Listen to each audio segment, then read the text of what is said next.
That's it. It's a pound for pound beatdown for Boots Ennis. Declaring your winner by TKO, he's still undefeated, and the new unified WBA and WBO Super Welterweight Champion of the World, Jaron Boots Ennis. Everybody involved with the making of this fight said this fight does not happen unless you are the one that's pushing for it. Instead, you're jumping right in with the man that people believe is one of the top fighters in any weight class and all the boxes. The question I have is why? Why were you so insistent on making this fight happen? So it's a unification fight. That was a legacy fight. I had to say yes. If I was gonna say yes, I would have hung up the gloves. You know, that was only two options: either hang up the gloves or take that fight. What do you think you do better than him? I think like I said before, I think he's a solid fighter. You know, a good fighter. Yeah, he's champion for a reason. You know, but I think I do everything better. You know, all around the board, I do everything. I can box, I can bang. Yeah, I do worry about it, but it's not even worth worrying about it because if it happens, it happens. You gotta stick on it and continue to work hard and continue to do this or that, and everything will work out. And like I said before, I would have fought them same two guys he just fought. The whole world would be bashing me. Yeah. For sure. That's how you know I'm at a different level. And I'm gonna show them there's really levels to this boxing game. Like I said, yeah, a solid fighter for sure. Getting better, but I'm gonna just be too much for him. The 154 pounds division is heating up as the possibility of a major clash between Jaron Boots Ennis and unified champion Sebastian Fundora continues to gain attention.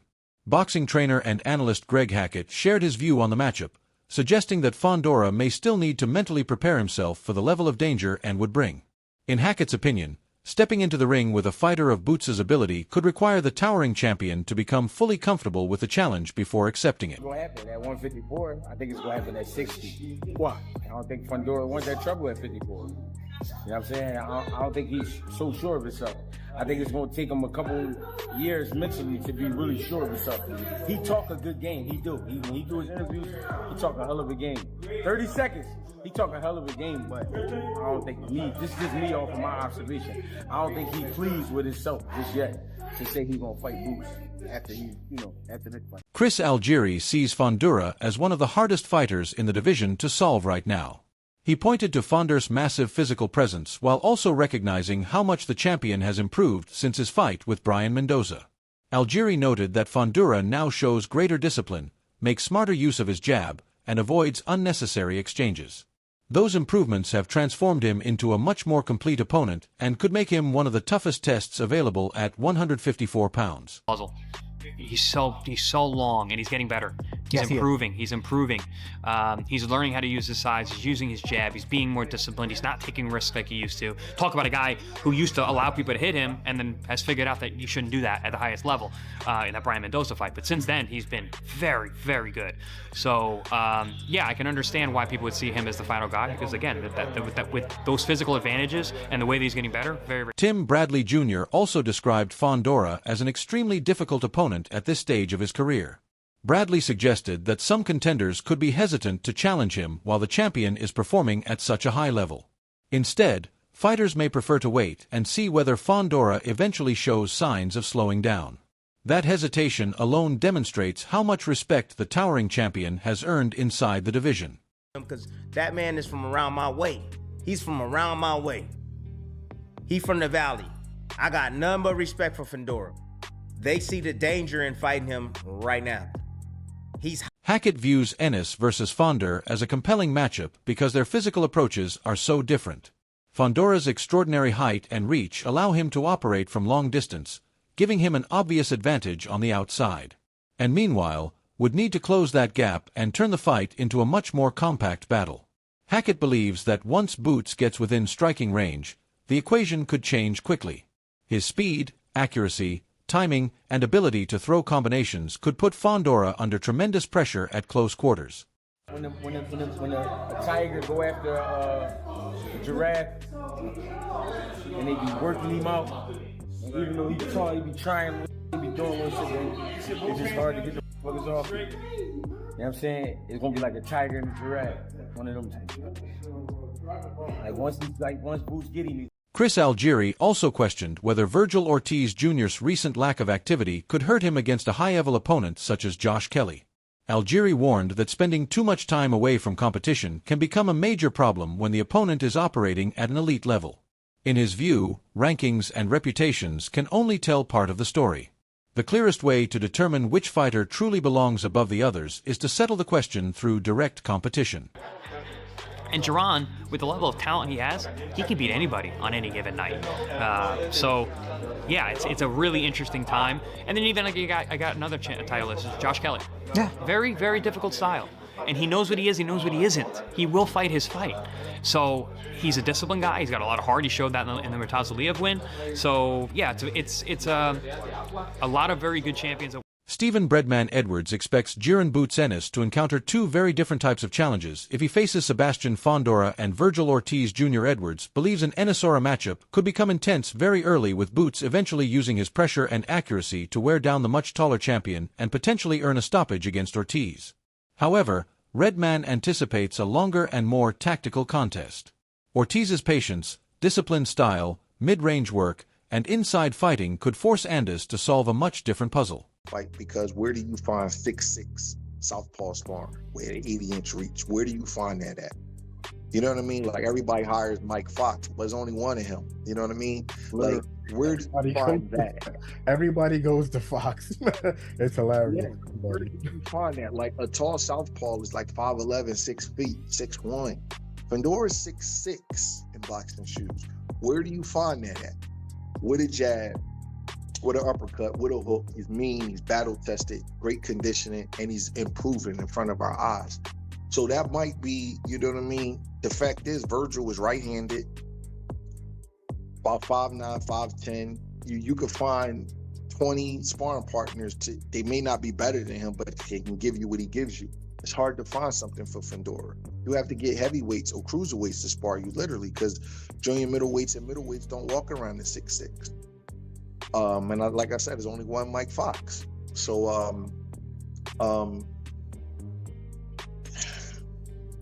I just think that for whatever reason, this is the way my mind is viewing it, that Boots and Fundora is an early round shootout. I think that Boots, it looks like Hagler versus Hearns, and Boots gets him early. Not easy, but early. I think that Virgil and Boots go longer. I think that Virgil is a little bit more talented than Fundora. I think Boots beat Virgil because he has a better jab and can kind of score too many points with his straight punches, and Virgil marks up. And Boots is he's constant with his attack. Virgil marks up, he swells up, he bleeds all. Breadman also stressed that Ennis cannot afford to become careless during exchanges with Ortiz. Ortiz generally protects himself with a compact guard and responds with short, sharp combinations rather than leaving his hands exposed. That could create opportunities for him to counter whenever Boots becomes too aggressive or allows his combinations to get too wide. Although Edwards still favors Ennis in the matchup, he considers the exchanges at mid-range to be the area where Boots would face the greatest danger. He doesn't drop his hands, he throws his punches right from where they're at, and he throws short, quick hooks and uppercuts, and he's kind of even-handed. And I think that would be, Boots will have to be on his game, because Boots likes it. Even though Boots could play with Virgil and do fancy stuff from the outside and use his speed, at some point, Boots is going to back Virgil up, try to back him up, start beating his body and working in the mid-range and the inside, because that's where he likes it. That's how he sees a fight. You can't fault a person for seeing a fight the way they see a fight, but that's where Virgil likes it also. And I think that in there, that Boots will have to be really, really sharp, because although Boots is more talented than me, to me, I think sometimes Boots right in those ranges, he drops his hands a little bit and kind of wings his shot sometimes. And Virgil is a little bit more tighter and shorter right there. I think that will be the one area that Boots will have to be careful with Virgil if they're exchanging. Like, let's say they're exchanging hooks and Boots throws one of his winging type of hooks and Virgil just sit on one, boom, and turn it right over. I think that will be right there, where Boots could possibly have some trouble. So I think that he will have to be more careful with Virgil. With Fundora, the game plan is a little bit easier, because He's so tall. He got to just, you know what I mean? He got to dog him. He gonna have to dog him. And believe it or not, Hines, sometimes the more difficult fight is the fight where you have to pick which game plan to execute. Because Virgil, he can outbox Virgil, in my opinion, right? But somebody else may say, you know what? Virgil's a come forward fighter. If Boots pushes him back, then the fight's over with. That's another way of looking at it. Should Ennis and Fundora eventually share the ring? Greg Hackett expects Boots to steadily take control before breaking the champion down late. Hackett believes the fight could reach the final stages before Ennis finds the opening for a stoppage, possibly around the 8th through 10th rounds. His prediction is based on Boots' combination of speed, timing, technical skill, accuracy, and punching power. Hackett feels those tools could give Ennis an advantage over the level of opposition Fundora has encountered up to this point. Because he'll be able to show his inside skill. He's gonna have to box him on the inside. You got working for him. He can get past the jab, but he can break his body up. Sure. How does it end? I'd say probably going the distance, maybe. Sebastian Fundora also weighed in on the potential matchups and acknowledged that Ennis has looked impressive since stepping up to 154 pounds. However, when Fundora was asked to compare Ennis with Virgil Ortiz Jr., he gave Ortiz the edge. Fundora believes the difficult third-round Ennis experienced against Sander Zaz exposed areas that another elite fighter could potentially exploit.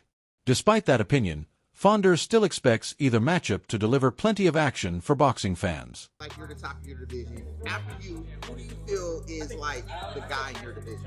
I guess Ennis. Ennis with his last win, you know, I mean, he looked good. He looked good doing his thing. He looked like he had fun as well. So it's nice to see I mean, he's been a champion before, but a fresh face in 154. Okay, all right. And then say the talks you go through with Boots and Virgil, who you got in that fight? I favor Virgil. I mean, we saw that third round. That was enough for me to see what I needed to see, but Tim Bradley Jr. remains extremely confident in us if a fight with Virgil Ortiz Jr. comes together.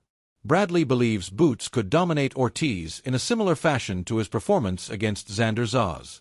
He argued that Zaz did not possess the combination of elite speed, power, music, and overall ability needed to seriously challenge Ennis.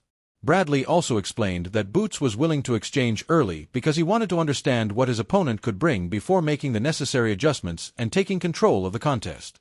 Look, man. But that was expected, though. Listen to me. You're talking about Zaire as a guy that isn't known for his punching power at all. That was or his speed, or really his skills. He checks boxes at a decent level, but not at an elite level. Yes. But the thing is that he didn't feel the pop. You got to understand that about Boots. Exactly. Boots is willing to take yours to get his, and it's a trap, right? A lot of his flows, but I'm just telling you that I know it's not always a good thing, but it works for him, and I think that he fights off a feeling. That's what it is. Max Kellerman offered a more measured prediction, saying should technically be considered the favorite because of his natural advantages. Boots brings height, reach, music, athleticism, and strong defensive skills into the matchup. Still, Kellerman sees the fight as extremely difficult to call, essentially making it a 50-50 contest. He also highlighted Ortiz's stronger body of work, especially his impressive victory over Israel Madrimov, arguing that Ennis would have to prove himself against an established elite opponent. And that's Boots, right? Because generally, that guy wins those fights. But it's a different thing than actually going out and beating Virgil Ortiz and doing it in style. If he Especially fights in that type of manner. Who should be the favorite in that fight, Shady? I'm going with Boots. Favored? Yeah. He should be the betting favorite. Yes. I think this is a genuine coin flip fight. I really do. And I think we have to remember that Virgil Ortiz has fought the much, much better competition. That's true. He beat Israel Madrimov, very quality win. Madrimov gave Crawford all he could handle. This fight happens and Boots wins a close, tough fight. Then he is. Robert Garcia, who trains Ortiz, confirmed the report surrounding the potential fight. According to Garcia, promoter Eric Gomez, Ortiz's father, and other members of the team approached him to get his approval for the matchup, and he had no problem giving it. Garcia also rejected the argument that Ortiz needs a tune-up before taking on another major opponent. He pointed out that Ortiz competed less than a year ago against Israel Madrimov and has remained active, unlike certain fighters who can spend more than a year outside the ring without receiving the same criticism.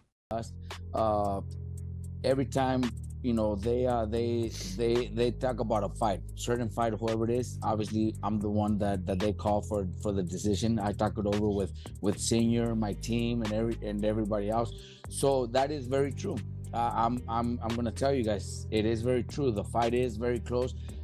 Eric Gomez, Virgil Senior, Rick Morrigan, they all came to me, asked me what I think about the fight. I said, let's do it. There's no need to wait for that fight. There's no need to get a fight before that. Like a lot of people might think that Virgil needs a fight before that. No, he doesn't. Virgil fought less than a year ago. There's world champions right now that don't fight, that fight once a year or once every 18 months, and nobody says they're out of timing because of the delay. No, Virgil fought, less than a year ago. People seem to forget his performance against Madrimov. Virgil's active. Virgil's busy. We don't need to get a fight before that. The fight will happen. The only thing that could stop the fight is if Boots decides not to fight. But the fight on our side, I was the one that like I told you guys, Eric Gomez, Senior, Rick. I said, let's do it. There's no question. There's no doubt that we win this fight. So Hackett recognizes that Fundor's extraordinary 6 feet 6 inches frame and tremendous reach create a difficult challenge for virtually anyone. However, he does not believe Fundora's improved use of those physical advantages has completely removed the defensive weaknesses in his style. Hackett believes Ennis has the durability, intelligence, and adaptability required to study those openings during the fight. If Boots can recognize those moments, he could take advantage of them and turn Fundora's size into a less significant factor. Between the 8th and 10th, I don't think he's going to see the 12. He's going to be too much for him. What is it? You said who? I said, what's the deciding factor? Because everybody's looking at the length of Sebastian Fundora. That's cool, but he just started using his length for real. You know what I'm saying? The most I can get Fundora, he battle tested. He went to wars and shit. That's another thing that plays in Boots' favor. He already went to wars. And we seen somebody who's nowhere near as technical as Boots or hit as hard as him or fast as him, put Fundora to sleep. So Boots ain't never been asleep. So, it's interesting though, this boy is 6'6". I get it, but that shit don't mean nothing, bro. He stopped. Stephen Bremen Edwards leaned more toward Ortiz when discussing how the matchup could unfold. He explained that once an opponent manages to get inside Fundora's reach, the taller fighter can have trouble dealing with fast, accurate combinations coming from both hands. Edwards pointed to Ortiz's performance against Tim Chu as an example of how that type of pressure can work effectively. At the same time, he acknowledged that Fundora has shown an ability to gradually wear opponents down and remain dangerous as fights move into the later round. That Virgil and Boots go longer. I think that Virgil is a little bit more talented than Fundora. I think Boots beat Virgil because he has a better jab and can kind of score too many points with his straight punches, and Virgil marks up. And Boots is he's constant with his attack. Virgil marks up, he swells up, he bleeds all over the place. I think that will play a factor in the fight. I think it will go longer, but I think that Virgil is very fundamentally sound in the mid-range and on the inside. And he doesn't drop his hands, he throws his punches right from where they're at, and he throws short, quick hooks and uppercuts, and he's kind of even-handed. And I think that will be, Boots will have to be on his game because Boots likes it, even though Boots could play with Virgil and do fancy stuff. If the matchup takes that direction, having the actual links to the Sebastian Fundora and Tim Bradley Jr. interviews would make it possible to incorporate those segments properly and maintain accurate sourcing throughout the